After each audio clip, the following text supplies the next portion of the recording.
بسم الله الرحمن الرحيم. الرحمن علم القرآن خلق الإنسان علمه البيان. الحمد لله نحمده ونستعينه ونستغفره ونؤمن به ونتوكل عليه ونعوذ بالله من شرور أنفسنا ومن سيئات أعمالنا. من يهده الله فلا مضل له ومن يضلله فلا هادي له. ونشهد أن لا إله إلا الله وحده لا شريك له. ونشهد أن سيدنا ونبينا وسندنا وحبيبنا وإمامنا ومولانا محمدا عبده ورسوله. أما بعد فأعوذ بالله من الشيطان الرجيم. بسم الله الرحمن الرحيم. ما يكون من نجوى ثلاثة إلا هو رابعهم ولا خمسة إلا هو سادسهم ولا أدنى من ذلك ولا أكثر إلا هو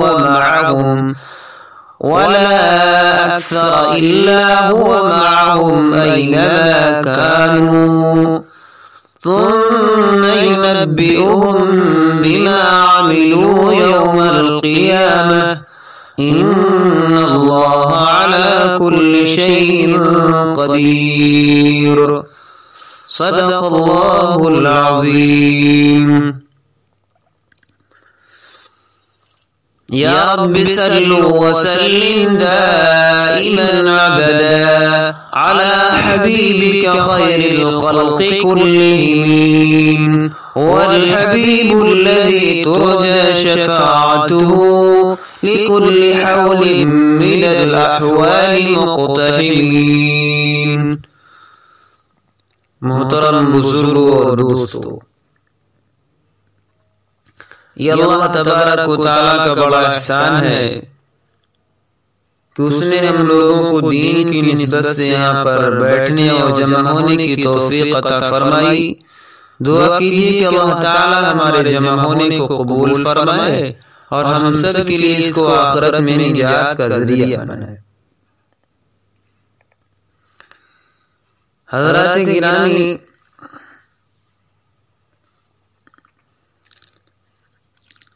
ابھی میں نے قرآن کریم کی جو آیت مقدسہ پڑھی ہے، اس آیت کے اندر اللہ تبارک و تعالی نے جو پیغام دیا ہے، اسی پیغام کے متعلق میں کچھ عرض کرنا چاہتا ہوں.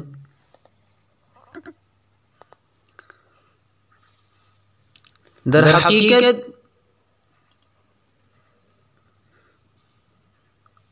ایک بدعت جو ہے وہ بدعت عملی ہے اور ایک بدعت جو ہے وہ بدعت اعتقادی ہے. یعنی عقیدے کے اعتبار سے کچھ ایسی چیزیں مان لینا جو اللہ تبارک و تعالیٰ کی ذات کے ساتھ خاص ہیں، ان کو کسی اور ہستی کے لیے ماننا، کسی دوسری ہستی کے لیے ثابت کرنا،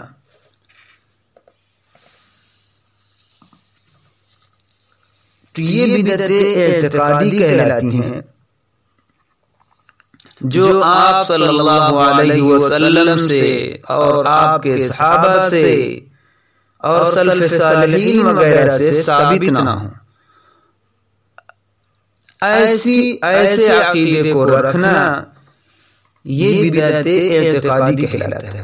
اور بدعت عملی تو آپ جانتے ہی ہیں کہ اعتقاد کے اندر کوئی خرابی نہیں، عقیدہ تو درست ہو لیکن عمل غلط ہو، ایسا عمل جو آپ صلی اللہ علیہ وسلم سے اور صحابہ سے منقول نہ ہو، یہ بدعت عملی ہے اور وہ بدعت اعتقادی ہے۔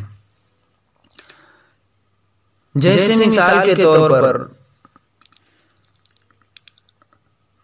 حاضر و ناظر کا عقیدہ مان لیجیے۔ حاضر و ناظر یہ بدعت اعتقادی کا عقیدہ ہے، علم غیب یہ بدعت اعتقادی کا عقیدہ ہے۔ تو میں نے سوچا کہ کچھ باتیں ایسی سامنے لائی جائیں جو لوگوں کے اندر زیادہ مشہور ہو گئی ہیں، سے بدعت اعتقادی۔ میرے ذہن میں کئی دن سے بات گھوم رہی تھی تو میں نے سوچا کیوں نہیں اس پر کچھ باتیں کی جائیں، قرآن و حدیث کی روشنی میں، دلائل کی روشنی میں، شاید کسی اللہ کے بندے کو سمجھ میں آئے اور اللہ اسے ہدایت دے دے۔ تو اسی غرض سے میں نے یہ بات آج آپ کے سامنے رکھی ہے۔ بہرحال میرے پیارے ساتھیوں اور دوستوں، آج ہمارا اور بریلویوں کا جو بنیادی اختلاف ہے، وہ اختلاف کوئی اصولی اختلاف نہیں ہے، وہ ایک فروعی اختلاف ہے۔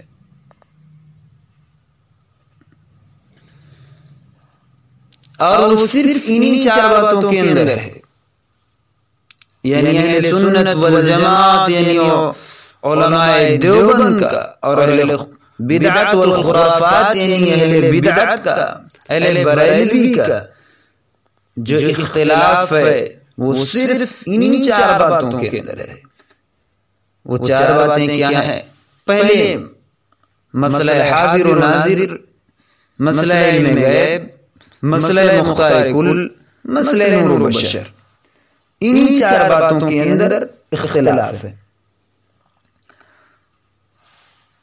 تو سب سے پہلے حاضر و ناظر یہ مسئلہ، تو اہل سنت والجماعت یعنی علماء دیوبند کا یہ عقیدہ ہے کہ علم غیب یہ خاص سے خدا ہے، حاضر و ناظر یہ بھی خاص سے خدا ہے، یہ صرف اللہ پاک کی صفات ہے، مختار کل یہ بھی اللہ پاک کی صفات ہے۔ اور رہی بات نور و بشر، تو اس بارے میں بریلوی یعنی بدعتیوں کا یہ عقیدہ ہے، وہ کہتے ہیں کہ آپ صلی اللہ علیہ وسلم ظاہر میں تو بشر ہیں لیکن حقیقت میں آپ نور ہیں، یہ ان کا قول ہے۔ جبکہ ہمارا یعنی علماء دیوبند، علماء اہل سنت والجماعت کا یہ عقیدہ ہے کہ جنس کے اعتبار سے آپ صلی اللہ علیہ وسلم بشر اور انسان ہیں۔ ہاں نبی کو نور بھی مانتے ہیں، مگر صفاتی طور پر، اصلیت اور حقیقت کے اعتبار سے آپ صلی اللہ علیہ وسلم کو نور نہیں مانتے، اصلیت اور حقیقت کے اعتبار سے آپ انسان ہیں۔ آج ہمارا موضوع جو ہے وہ یہی موضوع ہے۔ کون سا؟ پہلا مسئلہ حاضر و ناظر والا۔ حاضر و ناظر یہ ہے کیا چیز؟ یہ کون سی چیز ہے؟ حاضر و ناظر ہے کیا بلا؟ تو آپ سب سے پہلے یہ جان لیجئے کہ حاضر و ناظر یہ دو الگ الگ لفظ ہیں اور دونوں عربی کے لفظ ہیں۔ حاضر بمعنی موجود، ناظر بمعنی دیکھنے والا۔ حاضر بمعنی موجود، ناظر بمعنی دیکھنے والا۔ یعنی اس کا مطلب یہ ہوا کہ حاضر و ناظر کا مطلب، اس کا مفہوم یہ ہوا کہ ایسی ہستی جو پوری کائنات کو کف دست کی طرح دیکھ بھی رہی ہو اور کائنات کا کوئی ذرہ اس کی نگاہوں سے پوشیدہ بھی نہ ہو، یعنی بیک وقت وہ دیکھ بھی رہا ہو اور موجود بھی ہو۔ اب جب آپ نے اس کا یہ معنی جان لیا کہ حاضر بمعنی موجود، ناظر بمعنی دیکھنے والا، مطلب یہ ہوا کہ وہ ذات موجود بھی اور دیکھ بھی رہی ہو، اور اللہ تبارک و تعالیٰ کے علاوہ اب حاضر اور ناظر اگر کسی اور کو مانا جائے تو پھر ایسی صورت میں عقیدے کے اندر کیا خرابی لازم آئے گی، عقیدے کے اندر کیا فساد لازم آئے گا، عقیدے کے اندر کیا بگاڑ لازم آئے گا، یہی ساری باتیں بتائی جائیں گی۔ اور یاد رکھیے اگر اللہ کی ذات کے علاوہ اللہ کی ذات کو چھوڑ کر کسی دوسری ذات کے متعلق کسی دوسری ہستی کے لیے ہم نے اگر اس عقیدے کو ثابت کیا یا مانا تو سمجھ لیجئے کہ نہ تو یہ عقیدہ شرعاً درست ہوگا اور نہ یہ عقیدہ عقلاً درست ہوگا، بہت ساری خرابیاں لازم آئیں گی۔ حاضر بمعنی موجود، ناظر بمعنی دیکھنے والا۔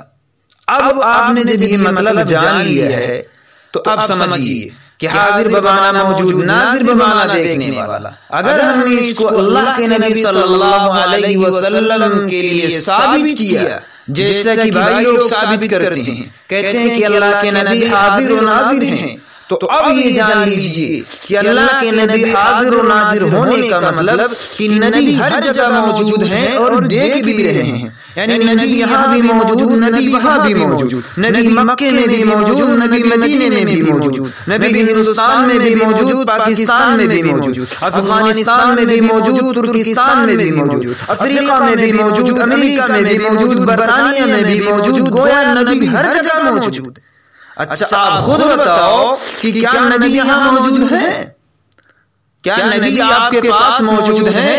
آپ کے پاس بیٹھے ہوئے ہیں؟ نہیں، یقیناً ایسا بالکل نہیں ہے، نبی یہاں موجود نہیں ہے۔ اور پوری امت مسلمہ کا یہ متفقہ فیصلہ ہے اور امت کا اجماع ہے اس بات پر کہ نبی پاک صلی اللہ علیہ وسلم مدینے میں امی عائشہ کے حجرے میں آج بھی محو خواب ہیں، آج بھی مدینے کے اندر امی عائشہ کے حجرے میں محو خواب ہیں، اور یہ خود بھی کہتے ہیں کہ ہم مدینے جائیں گے آج نہیں تو کل صحیح، مدینے جائیں گے آج نہیں تو کل صحیح۔ تو ان سے پوچھو کہ تمہارے عقیدے کے مطابق جب نبی ہر جگہ موجود ہے، نبی ہر جگہ حاضر و ناظر ہے، تو اب تمہیں وہاں جانے کی کیا ضرورت ہے؟ جب نبی وہاں یہاں موجود ہے تو پھر مدینے جا کر کیا کرو گے؟ تمہارا مدینے جانے کا کیا مطلب ہے؟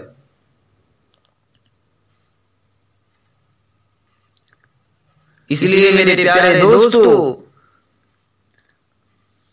اہل سنت والجماعت یعنی علماء دیوبند کا یہ عقیدہ ہے کہ حاضر و ناظر صرف اللہ کی ذات ہے، ہر جگہ موجود صرف اللہ کی ذات ہے، ہر جگہ دیکھنے والی ہر کائنات کے ذرے ذرے کا علم صرف اللہ کی ذات کو ہے۔ اللہ ہی ہے جو ہر چیز کا مالک ہے، اللہ ہی ہے جو ہر چیز کو دیکھ رہا ہے، اللہ ہی ہے جو ہر جس کے اختیار میں ہر چیز ہے۔ بارش کے قطروں کی تعداد کو جاننے والا صرف اللہ ہے، درختوں کے ٹوٹے ہوئے پتوں کی گرنے کی آواز کو سننے والا صرف اللہ ہے، تاریک رات کی تنہائیوں میں کیا ہو رہا ہے اس کو دیکھنے والا بھی صرف اللہ ہے۔ اس لیے یہ صفت خاص سے خدا ہے میرے دوستو، یہ صفت اللہ رب العزت کے ساتھ خاص ہے۔ حاضر و ناظر صرف اللہ کی ذات ہے، اللہ کے علاوہ کسی کی ذات نہیں۔ چلیے ٹھیک ہے، ہم مانتے ہیں کہ تم کہتے ہو کہ اللہ کے نبی حضرت محمد صلی اللہ علیہ وسلم حاضر و ناظر ہیں، تم نبی کو حاضر و ناظر مانتے ہو، ٹھیک ہے، ہم نے تمہاری بات مان لی، لیکن اب اگر نبی کو حاضر و ناظر مانا جائے گا تو میرے دوستو عقیدے کے اندر بہت ساری فساد لازم آئے گی، بہت ساری خرابیاں لازم آئیں گی۔ مثلا اگر تمہارے عقیدے کے مطابق ہم نے نبی کو حاضر و ناظر مان لیں، ہم نبی کو حاضر و ناظر سمجھ لیں، تو پھر تم ہمیں یہ بتاؤ کہ جس جگہ نبی موجود ہوتے ہیں، جہاں پر نبی حاضر و ناظر ہوں، تو وہاں نماز کسی کو نماز پڑھانے کی اجازت نہیں ہوتی۔ اور یہ معراج کی رات میں ہوا کہ تمام انبیاء کی موجودگی میں جب حضرت جبرائیل علیہ السلام نے اذان دی تو وہاں پر امامت تمام انبیاء کی موجودگی میں حضرت محمد عربی صلی اللہ علیہ وسلم نے امامت فرمائی۔ سارے انبیاء موجود ہیں لیکن کسی نبی کی مجال نہیں، کسی نبی کی ہمت نہیں، کسی نبی نے امامت نہیں فرمائی۔ امامت فرمائی تو ہمارے آقا جناب محمد عربی صلی اللہ علیہ وسلم نے فرمائی۔ اس لیے نبی کی موجودگی میں امامت کوئی نہیں کر سکتا، امامت کرنے کو کسی کو ہمت نہیں۔ اور دیکھیے جب بات آئی گئی تو اب پھر سمجھ لیجیے کہ جب معراج کی رات میں حضرت جبرائیل علیہ السلام نے صدا لگائی، اذان دی، تو کون سی اذان تھی؟ کس لفظ سے اذان شروع کی تھی حضرت جبرائیل نے؟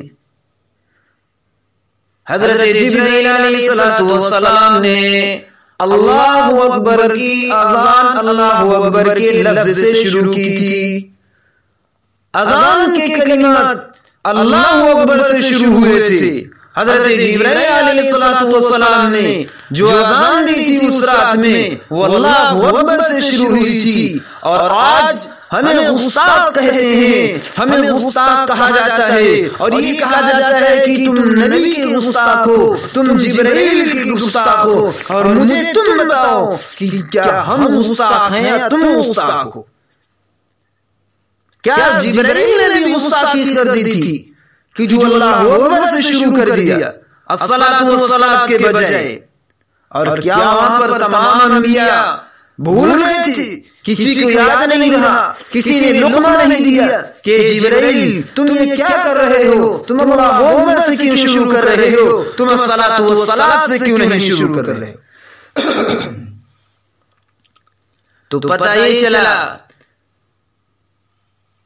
کہ اللہ اکبر سے شروع ہونے والی اذان یہ حضرت جبرائیل علیہ السلام کی اذان ہے، یہ سنت جبرائیلی ہے۔ اس پر تمام انبیاء کا اجماع سکوتی ہو گیا ہے۔ یہی سنت ہے، یہی اصل طریقہ ہے، یہی اصل اذان ہے، یہی اصل اذان ہے جو شریعت کے اندر ثابت ہے۔ کس سے ثابت ہے؟ تمام انبیاء سے ثابت ہے، نبی پاک صلی اللہ علیہ وسلم سے ثابت ہے، جبرائیل سے ثابت ہے، یہی اذان بلال سے ثابت ہے، یہی اذان تمام صحابہ کرام رضوان اللہ علیہم اجمعین سے ثابت ہے۔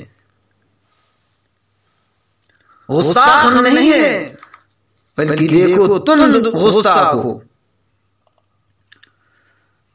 تو وہاں پر اذان ہونے کے بعد جو امامت فرمائی تھی آپ صلی اللہ علیہ وسلم نے، نماز پڑھائی تھی آپ صلی اللہ علیہ وسلم نے، تو اب مجھے آپ بتائیے کہ آپ صلی اللہ علیہ وسلم کی موجودگی میں، یعنی نبی کی موجودگی میں کسی کو نماز پڑھانے کی ہمت نہیں، کسی کو نماز پڑھانے کی اجازت نہیں۔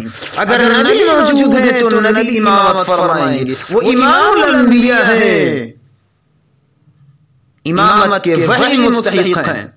لیکن تم کتنے بڑے گستاخ ہو، اتنے بڑے گستاخ ہو کہ جا کر پہلے سے مصلی پر براجمان ہو جاتے ہو اور اب مصلی پر جا کر ڈٹ جاتے ہو اور پورا اپنا حق جتاتے ہو. اب مجھے بتاؤ، میرا تم سے ایک چھوٹا سا سوال، چھوٹا سا، مجھے یہ بتاؤ کہ نبی کی موجودگی میں کسی نبی کی، محمد صلی اللہ علیہ وسلم کی موجودگی میں کسی نبی نے امامت نہیں فرمائی، اور تم کتنے بڑے گستاخ ہو کہ تم جا کر پہلے سے مصلی پر براجمان ہو جاتے ہو. اب میرا تم سے ایک چھوٹا سا سوال یہ ہے، اب یا تو تم مصلی چھوڑو یا پھر عقیدہ چھوڑو، دونوں میں سے ایک کام کر لو. اگر تمہارے عقیدے کے مطابق نبی حاضر و ناظر ہیں تو اب نبی کی موجودگی میں تم مصلی پر کیوں گئے؟ تم سے بڑا گستاخ کوئی نہیں. تم نبی حاضر و ناظر نبی کو مانتے ہو، تم مصلی پہ جانا چھوڑ دو. اب تم مصلی چھوڑ دو، تم امامت چھوڑ دو، تم نماز مت پڑھاؤ. اور اگر تم نبی کو حاضر و ناظر مانتے نہیں ہو جیسا کہ ہمارا عقیدہ ہے، تم امامت کرنا چاہتے ہو تو پھر اپنا عقیدہ چھوڑ دو. نبی کو حاضر و ناظر مت مانو، مصلی پہ کھڑے رہو. دونوں میں سے یا تو مصلی چھوڑو یا امامت چھوڑو، یا مصلی چھوڑو یا عقیدہ چھوڑو. بہرحال تمہارے ایسے سمجھ میں آنے والے نہیں ہیں، اور آسان طریقے سے میں سمجھاتا ہوں آپ کو.